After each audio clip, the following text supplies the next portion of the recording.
Detikers, sebelum kita membahas soal yang ada di Sidoarjo, kita kesini dulu melanjutkan apa yang tadi udah diobrolin sama Pak Tauhid juga ya, kurang lebih. Jadi kita mau masuk ke market review.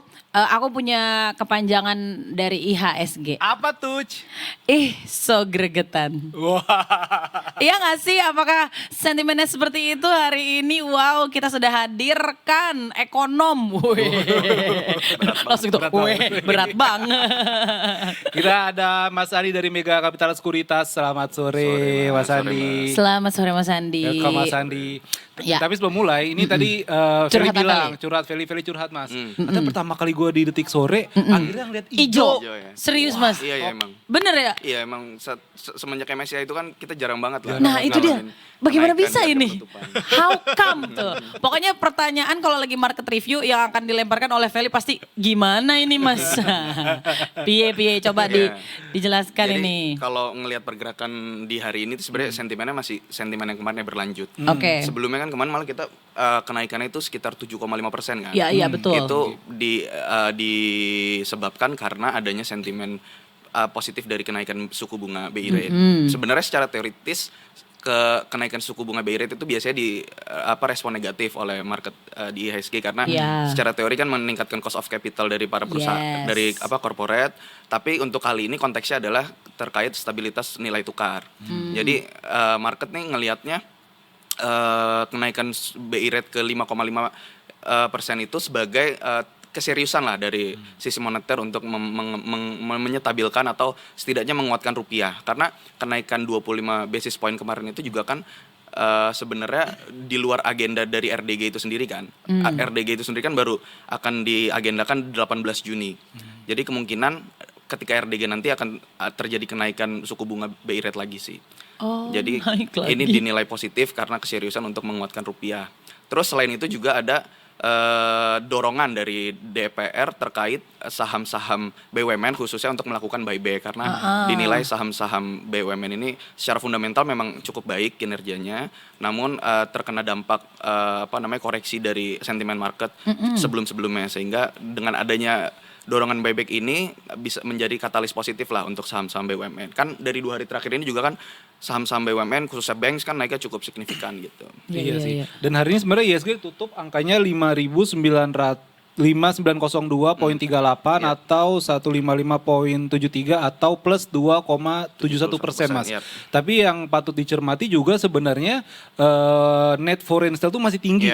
Hari ini itu per midday asing itu ngebelinya 6 triliun, ngejualnya 9 triliun. Wow. Ini apa yang terjadi Mas? Dan kalau year to date ini sampai 60-70 triliun ya? Year to date sih berdasarkan yang saya cek itu di regular market ya itu sekitar 75 triliun. Karena kalau kita bahas year to date ya tentu MSCI kemarin kan besar ada banget ngaruh-ngaruhnya. Kan. Terus ditambah FTSE juga. Nah, memang dari 2 hari terakhir ini kenaikan IHSG ini tidak linear lah dengan foreign flow, di mana kemarin pun asing itu masih keluar sekitar 2,5 T di regular market. Dan hari ini di sesi 1 itu di all market itu 2,75 triliun. Kalau saya melihatnya mungkin memang kenaikan atau katalis positif 2 hari terakhir ini memang disebabkan karena market domestik, sehingga dalam jangka pendek beberapa hari ke depan juga marketnya masih volatile gitu loh. Asing masih ngelihat bahwa risiko di market kita juga belum sepenuhnya pulih gitu kan, terkait program-program pemerintah yang kaitannya dengan defisit fiskal. Sehingga itu sih yang menjadi asing juga belum sepenuhnya bisa kembali inflow ke market kita. Terus selain itu juga kan akan ada rebalancing dari FTSE yang akan diimplementasikan itu tanggal 22 Juni nanti. Jadi ya secara bertahap pasti masih outflow sih untuk beberapa hari ke depan. Dan juga kan kalau misalnya kita ngomongin pasar juga, ya kalau misalnya Ticker juga pasti tahu kita ngeliat fundamental ya kan. Terus kita lihat nih saham konglo atau enggak nih gitu kan. Tapi yang terjadi sekarang Mas, kayaknya fundamental beneran is dead ya Mas ya. Maksudnya kayak di pasar dan ini pasar tuh nggak bisa dibohongin Iya, maksudnya tuh beneran ya. sejujurnya pasar tuh kayak begitu Mas. Dan memang bisa dibilang ini pasar lagi krisis kepercayaan banget ya Mas. Iya, memang memang dari beberapa kebijakan sebelumnya, saya ambil contoh DSI ya Mas ya. Secara teoritis memang DSI tujuannya bagus ya, kebijakan pemerintah itu maksudnya untuk meminimalisir adanya underpricing dan transfer pricing dari transaksi ekspor gitu kan. Cuma lagi-lagi yang diperhatikan market atau yang direspon market itu adalah terkait kepercayaannya itu sendiri terhadap implementasinya. Karena seringkali pemerintah itu bikin kebijakan tapi implementasinya belum jelas gitu loh akan seperti apa. Kayak kita ambil contohnya DSI aja, pengurus-pengurusnya kita belum tahu nanti siapa-siapanya saja. Baru kemarin kan ada di rootnya doang kan. Nah itu jadi tanda tanya besar gitu loh buat market. Jadi market tuh ngelihatnya lebih ke risk policy-nya gitu loh, bukan sebagai manfaat dari kebijakannya itu sendiri gitu loh. Makanya respon ke marketnya sih cenderung negatif. Dan juga kalau misalnya lihat sekarang, ini kan sebenarnya angkanya ini udah turun dari era COVID kan Mas? Iya, Sempat udah 37% lebih kan? Betul. Apakah ini saat yang tepat kalau kata Pak Purbaya, serok begitu? Kalau mungkin detikers juga yang lagi mau nabung begitu investasi kayaknya wah ini udah mulai murah nih. Serok dari bawah kan katanya itu. Ini bukan ajakan ya, cuman menurut pandangan Mas Andi ya. Iya, kalau saya ngeliatnya gini sih.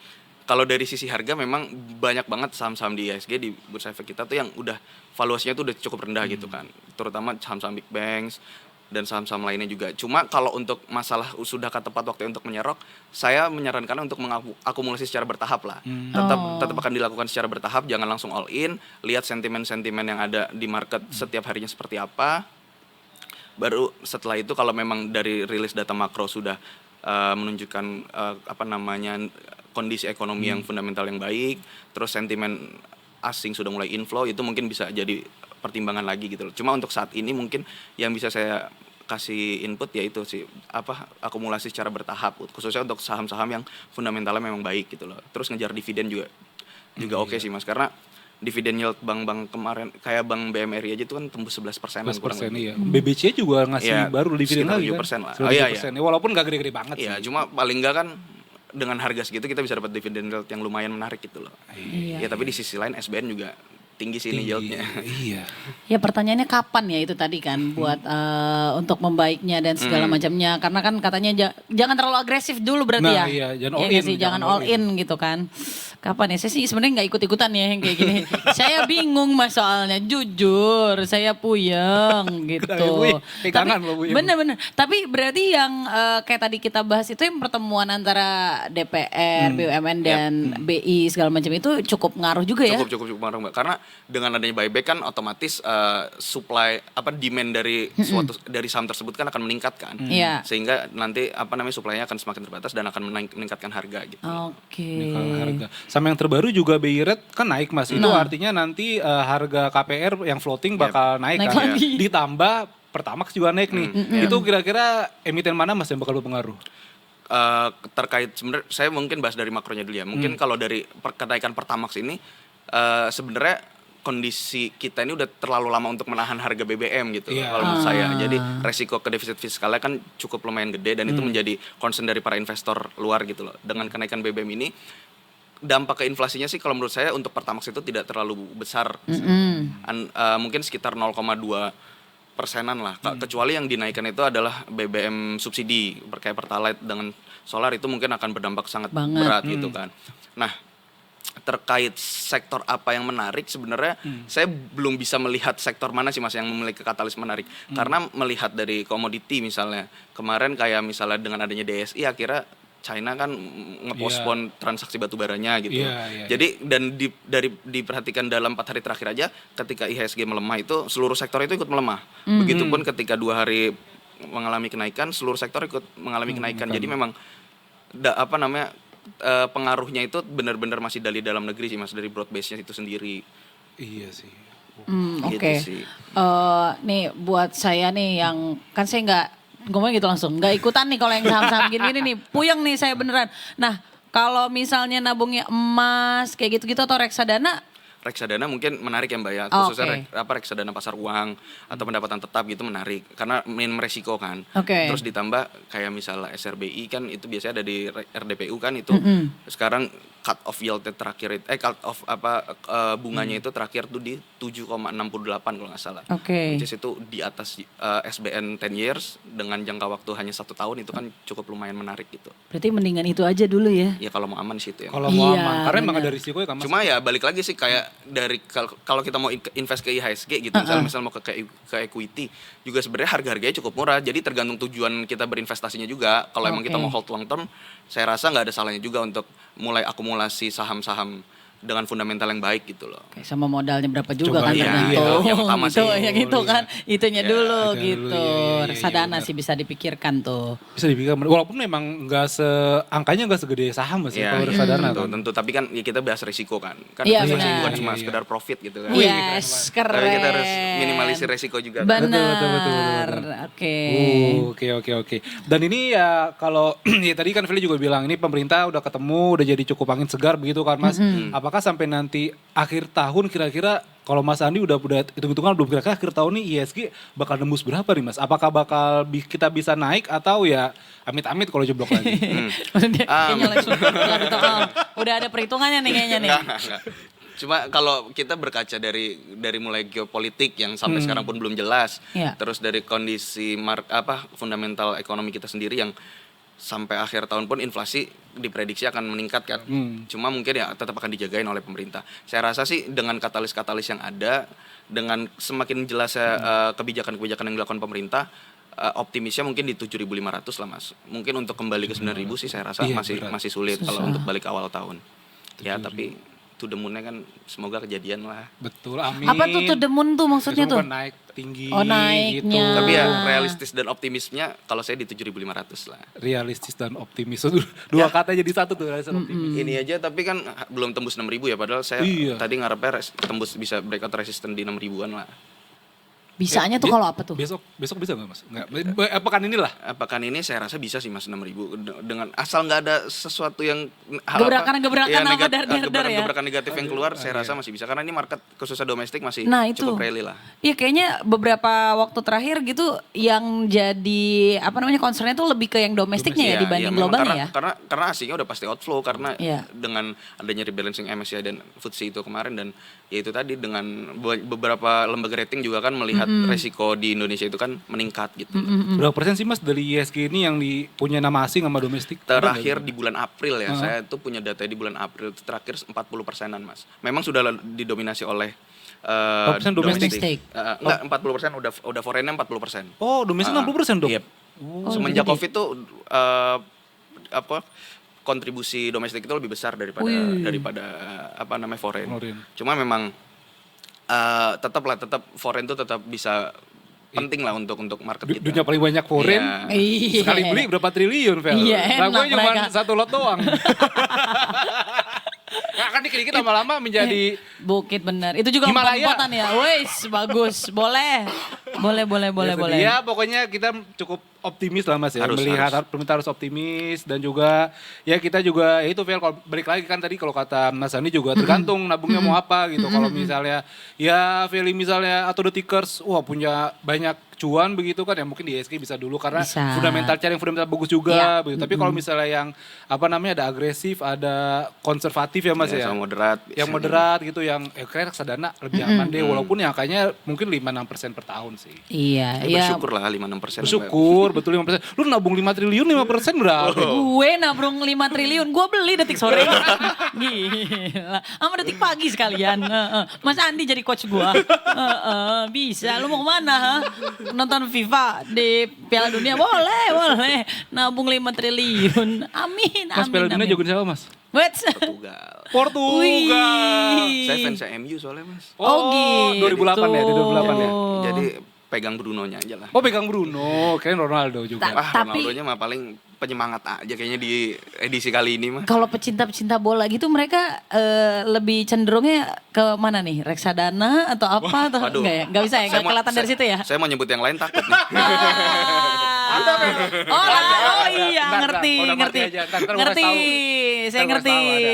Saya Bakal ngerti. kaget lu pasti. Bang, enggak. Kita Kita pasti kaget lu. tapi Pasti kita bakal kaget. membicarakan hal yang sama gak nih kita? Iya, arahnya ke situ tapi bakal kaget kan. Ntar gue kasih tahu. Tuh gue ngomongin BI rate lagi aja deh cerita. Paham. Oke lah kalau Oke. begitu. Tadi itu berarti tadi kita sempat obrolin katanya tahun 2027 dari Apa pemerintah dari BI meyakini kalau dolarnya kita akan di berapa tadi? 16.000 Emang nggak mau lebih ini lagi ya? lebih turun lagi. Iya gitu nggak bisa ya? Sesusah itu ya berarti ya? Kalau mungkin dari asumsi kita balik dulu ke asumsi APBN itu kan sekitar 16.800 kan terjadinya. Nah untuk saat ini kan dari semenjak BI rate kemarin naik 25 BPS itu memang kita menguat nih. Rupiah sekarang tuh terakhir saya cek di 17.950. Cuma memang angka segitu sebenarnya masih cukup besar. Nah itu loh maksud aku tuh kata-kata menguat pas dilihat tapi masih segitu-segitu depannya masih 17 juga Iya, tapi gitu. balik lagi sih Mbak, kalau tugas BI itu sendiri kan sebenarnya yang utama itu menjaga stabilitas kan. Yes. Ngelihat ngelihat nilai tukar kayak sekarang itu kan volatile cukup tinggi gitu loh. Jadi memang untuk sekarang sih mungkin dijaganya di 17.000. Targetnya mungkin di tahun ini 17.500 lah. 17.000 tahun ini ya. Tahun ini ya. Tahun ini ya, sampai 2026 ini kelar gitu lah ya.